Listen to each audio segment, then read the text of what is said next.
2024 പൊതു തെരഞ്ഞെടുപ്പ് നടക്കുന്ന ഈ ഒരു പശ്ചാത്തലത്തിൽ ബി.ജെ.പിയും സി.പി.എം നിശ്ചയിക്കുന്ന അജണ്ടയ്ക്ക് പിന്നാലെ ജനങ്ങൾ പോകുന്നു എന്നുള്ളൊരു ആശങ്ക പലപ്പോഴും കോൺഗ്രസ് നേതാക്കൾ പങ്കുവെക്കുന്നതായി കൺവെൻഷനിലെല്ലാം കാണാൻ കഴിഞ്ഞു. അവരുടെ അജണ്ട എന്താ? പരസ്പരം സഹായിക്കുക എന്നുള്ള അജണ്ടയാണ്. ഡൽഹിയിൽ വേണമെന്നുവരികിൽ ബി.ജെ.പി വന്നോട്ടെ, പക്ഷേ കേരളത്തിൽ ഞങ്ങളെ ഉപദ്രവിക്കരുത്. ഈ രണ്ട് അഡ്ജസ്റ്റ്മെൻ്റ് അജണ്ടയാണ് ഇവർ രണ്ടുപേരും നടത്തിക്കൊണ്ടേയിരിക്കുന്നത്.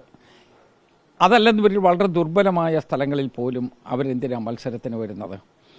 അപ്പോൾ ഇന്ത്യയിലെ ഒരു റെക്കഗ്നൈസ്ഡ് പാർട്ടിയാക്കുന്നതിന് വേണ്ടിയുള്ള അന്തിമ സമരത്തിലാണ് മാർക്സിസ്റ്റ് പാർട്ടി നിൽക്കുന്നത്. അവർക്ക് പാർലമെൻറ്റിൽ കാര്യമായ സീറ്റില്ല. വോട്ടിങ്ങിൻ്റെ സ്ട്രെങ്ത് വരുമ്പോൾ റിക്വയർഡ് ആയിട്ടുള്ള സ്ട്രെങ്ത് ഇല്ല.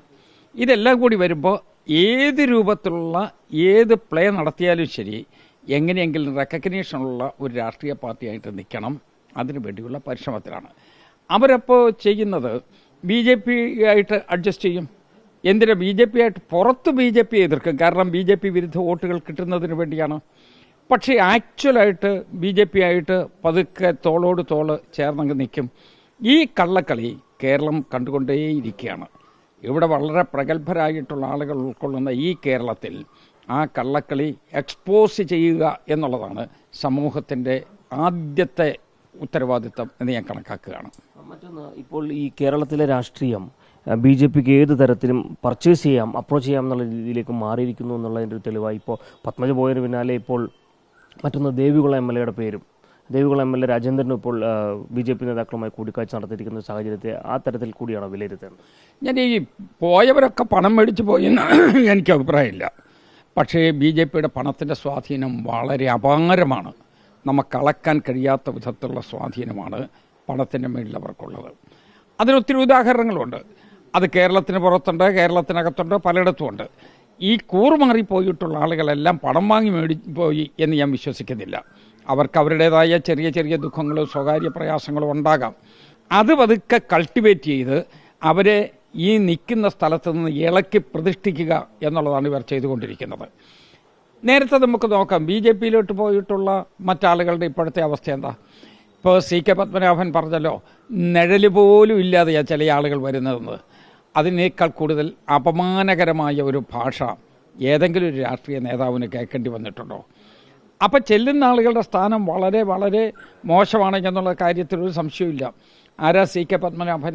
കേരളത്തിൽ ബി.ജെ.പി ഉണ്ടാകുന്ന കാലത്ത് ആദ്യകാല പ്രമുഖ നേതാക്കന്മാരിൽ ഒരാളാണ്. അദ്ദേഹത്തിൻ്റെ ഒപ്പീനിയൻ ഇതാണെങ്കിൽ അതിനകത്തുള്ള മറ്റാളുകളുടെ അഭിപ്രായം വ്യത്യസ്തമാകുമെന്ന് എനിക്ക് തോന്നുന്നില്ല. പിന്നെ ബി.ജെ.പിക്ക് കേരളത്തിൽ കാര്യമായ വേരോട്ടമില്ല. അതുകൊണ്ട് അവരെന്ത് ചെയ്തു? എവിടെ നിന്നെങ്കിലും ആളുകളെ ഇളക്കിയെടുത്തുകൊണ്ട് അപ്പുറത്ത് കൊണ്ടുപോകണം. ഇന്നിപ്പോൾ മാധ്യമങ്ങളിൽ കണ്ടത് ശ്രീ രാജേന്ദ്രൻ അദ്ദേഹത്തെ കൈകാര്യം ചെയ്യാനുള്ള പരിശ്രമം നടക്കുന്നുണ്ട് എന്നാണ്. അല്ലെങ്കിൽ പോലും മാർക്സിസ്റ്റ് പാർട്ടി ഈ കേരളത്തിൽ പറയുന്നത് പോലെ ഒരു വീരസ്യം കേരളത്തിന് പുറത്ത് ബി.ജെ.പി എതിർക്കുന്ന കാര്യത്തിൽ അവർക്കുണ്ടാവില്ല. കാരണം പശ്ചിമ ബംഗാൾ ഉദാഹരണം എടുത്തോളൂ. പശ്ചിമ ബംഗാളിൽ മാർക്സിസ്റ്റ് പാർട്ടിയിൽ നിന്ന് എത്ര ആളുകളാണ് ബി.ജെ.പിയിലോട്ട് ഒഴുകിയിട്ടുള്ളത്? ആ പോയിട്ടുള്ള ആളുകളുടെ ലിസ്റ്റ് നോക്കി അറിയാം, മോശക്കാരൊന്നുമല്ല.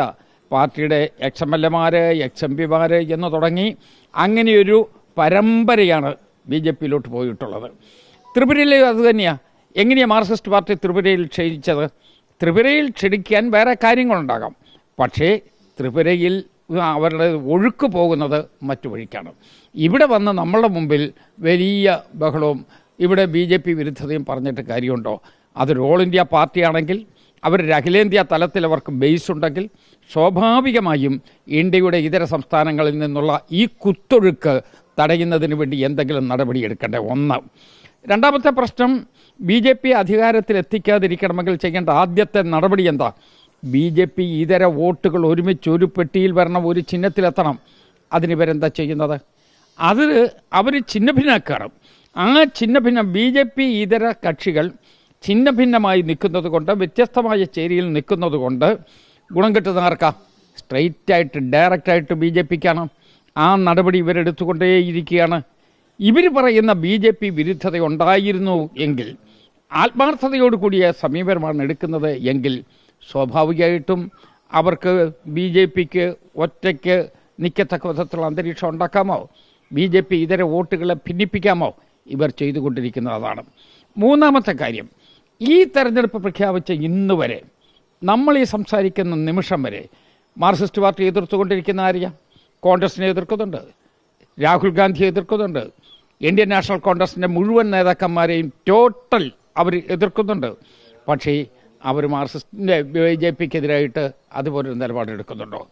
അവർ മോഡിയെ കണ്ട തൊഴുതോട്ടെ. കാരണം അതൊരു നമ്മളുടെ ഒരു നാട്ടുമര്യാദയുടെ ഭാഗമാണ്. തൊഴുന്നത് തെറ്റാണെന്ന് ഞാൻ പറയുന്നില്ല. പക്ഷെ വിധേയത്വം കാണിക്കാമോ? BJPയെ കാണുമ്പോൾ വിധേയത്വം കാണിക്കുകയും അവർക്കെതിരായ ഒരു പരസ്യ പ്രസ്താവന നടത്താതിരിക്കുകയും, എന്നാൽ അവരെ എതിർക്കുന്ന ഇന്ത്യയിലെ പ്രമുഖ രാഷ്ട്രീയ കക്ഷിയായ ഇന്ത്യൻ നാഷണൽ കോൺഗ്രസിനെ അവിടെ ബീറ്റ് ബിലോ ദ ബെൽറ്റ് എന്നുള്ള നിലയിൽ വളരെ ക്രൂരമായ നിഷ്ഠൂരമായ രൂപത്തിലുള്ള വിമർശനം നടത്തുകയും ചെയ്യുന്നത് ആരെ രക്ഷിക്കാനാണ്? അത് BJPയെ രക്ഷിക്കാൻ തന്നെയാണ്. ഇതൊക്കെ നമുക്കെല്ലാം സാമാന്യമായി ബുദ്ധിയുള്ള ആളുകളും ഇതൊക്കെ മനസ്സിലാക്കി വിശകലനം ചെയ്യാൻ കഴിയുന്ന കോമൺ സെൻസ് ഉള്ള ആളുകളുമാണ്. അതുകൊണ്ട് ഇതിനകത്ത് ഒളിച്ചു കളിയും കള്ളക്കളിയും അവസാനിപ്പിക്കുന്നതാണ് മാർക്സിസ്റ്റ് പാർട്ടിക്ക് നല്ലത് എന്നാണ് എൻ്റെ വിശ്വാസം. മറ്റൊന്ന്, ഈ തെരഞ്ഞെടുപ്പ് കാലഘട്ടത്തിൽ പ്രധാനമായിട്ട് ആരോപിക്കപ്പെടുന്നതാണ് കോലിബി സഖ്യത്തെക്കുറിച്ച് ഇടതുപക്ഷം ആരോപിക്കുമ്പോൾ, മറ്റൊന്ന് BJPയുമായിട്ടുള്ള കോൺഗ്രസ് ബന്ധത്തെക്കുറിച്ച്, അല്ലെങ്കിൽ BJPയുമായിട്ടുള്ള CPM ബന്ധത്തെക്കുറിച്ച് കോൺഗ്രസും ആരോപിക്കുന്നു. എന്നാൽ BJP മുന്നോട്ട് വെക്കുന്നത് ചിലയിടങ്ങളിൽ ഒളിഞ്ഞും ചിലയിടങ്ങളിൽ തെളിഞ്ഞുമുള്ള തന്ത്രമാണ് കോൺഗ്രസും സ്വീകരിക്കുന്നത് എന്നുള്ള ആരോപണം. ഞാൻ ചോദിക്കട്ടെ, ഈ കോലിബി സഖ്യം എന്നൊക്കെ പറഞ്ഞ് 25 വർഷത്തിന് മുമ്പ് ഇവർ പറഞ്ഞുകൊണ്ട് വളർന്ന ചില ഒരർത്ഥമില്ലാത്ത കുറേ വാചകങ്ങളാണ്. അതിന് വല്ലതും മറുപടി പറയാൻ നമ്മളെ കിട്ടുമോ? അതിനൊന്നും ഒരു മറുപടി പറയേണ്ട കാര്യമില്ല. 10, 25, 10, 30 കൊല്ലക്കാലത്തിന് മുമ്പ് അന്നൊരു പുതിയ കാര്യമാണ് എന്നൊരു മട്ടിൽ EMS തുടങ്ങി വെച്ച ഒരേർപ്പാടാണ്. ഇപ്പോഴും അതിൽ ചില ആളുകൾ കാലം മാറിയതറിയാതെ അത് തന്നെ ഉരുവിട്ടുകൊണ്ടേയിരിക്കുകയാണ്. അത് അവരുടെ വഴിക്ക് പോട്ടെ എന്നുള്ളതല്ലാതെ നമുക്കതിനെക്കുറിച്ച് ഒന്നും പറയാൻ കഴിയില്ല. സംസ്ഥാനത്ത് ഒരു UDFന്റെ വിജയ സാധ്യത ഇന്നിപ്പോൾ മാധ്യമങ്ങളിൽ വന്നിട്ടുള്ള എല്ലാ സർവേകളും നോക്കിക്കോളൂ, ഇൻഡിപെൻഡൻറ്റ് സർവേ, എല്ലാ UDFന് അപ്പർ ഹാൻഡല്ലേ.